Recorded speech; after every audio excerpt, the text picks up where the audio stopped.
चर्चा में फूल बरसादा बोले, शिव चर्चा में फूल बरसादा, शिव चर्चा में फूल बरसादा बोले, शिव चर्चा में फूल बरसादा।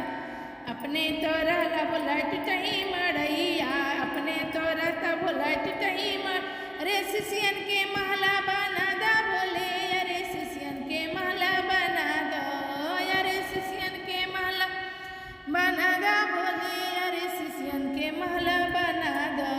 शिव चर्चा में फूल बरसादा बोला, शिव चर्चा में फूल बरसादा।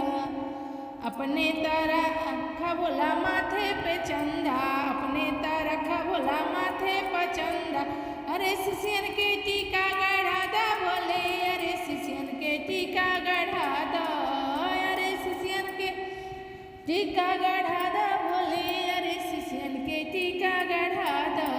शिव चर्चा में फूल बरसादा बोले, शिव चर्चा में फूल बरसादा।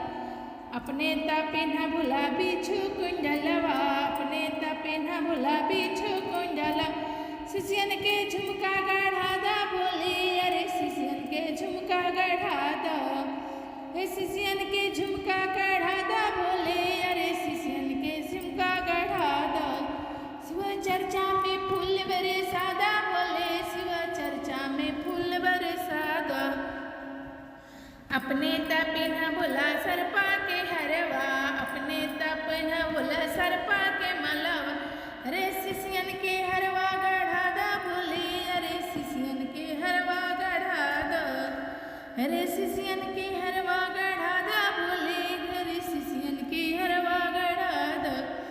शिव चर्चा में फूल बरसादा बोले, शिव चर्चा में फूल बरसादा, शिव चर्चा में